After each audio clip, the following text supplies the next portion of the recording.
என் ஃப்ரெண்ட்ஸுக்காக நான் என்ன வேணா பண்ணுவேன்டா அப்படின்னு சொல்கிறவங்க லிஸ்ட்டில் இந்த சாடி ரெனி ஜான்சன் அவங்களுடைய ஃப்ரெண்ட்ஸுக்காக ஒரு காட்டையே கொளுத்தி பயங்கரமான சம்பவத்தை பண்ணியிருக்காங்க. இது 2013 அமெரிக்கா ஆரிகானில் நடந்த சம்பவம். சாடியோட ஃப்ரெண்ட்ஸை ஃபயர் ஃபைட்டர்ஸ் போல. ஸோ இவங்க ரொம்ப நாளாக வேலை இல்லாமல் சலிப்பாக இருந்திருக்காங்க.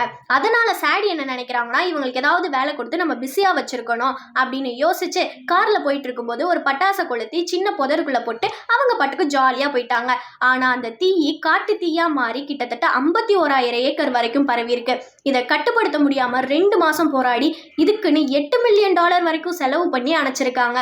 அது மட்டும் இல்லாமல் இந்த தீ வச்ச 2 நாள் கழிச்சு சாடி சும்மா இல்லாமல் லைக் மை ஃபயர் அப்படின்னு ஃபேஸ்புக்கில் போஸ்ட் வேற போட்டிருக்காங்க. ஸோ இவங்களை பிடிச்சி விசாரிச்சதுல என்னுடைய ஃப்ரெண்ட்ஸ்க்காக தான் நான் பண்ணேன், அதுவும் இந்த தீ 2 நாள் இருக்குன்னு தான் நினச்சேன், நான் பண்ணது தப்பு தான் அப்படின்னு தப்பு ஒத்துக்கிட்டாங்க. ஸோ இவங்களுக்கு 18 மாதம் சிறை தண்டனையோட சேர்த்து $250 மில்லியன் அபராதமும், பாதிக்கப்பட்ட பகுதியில் 200 மணி நேரம் சோஷியல் சர்வீஸ் செய்யணும்னு, 6 மாதத்துக்கு போதை மற்றும் மதுபான சிகிச்சை திட்டத்தில் கலந்துக்கணும்னு தண்டனை கொடுக்குறாங்க.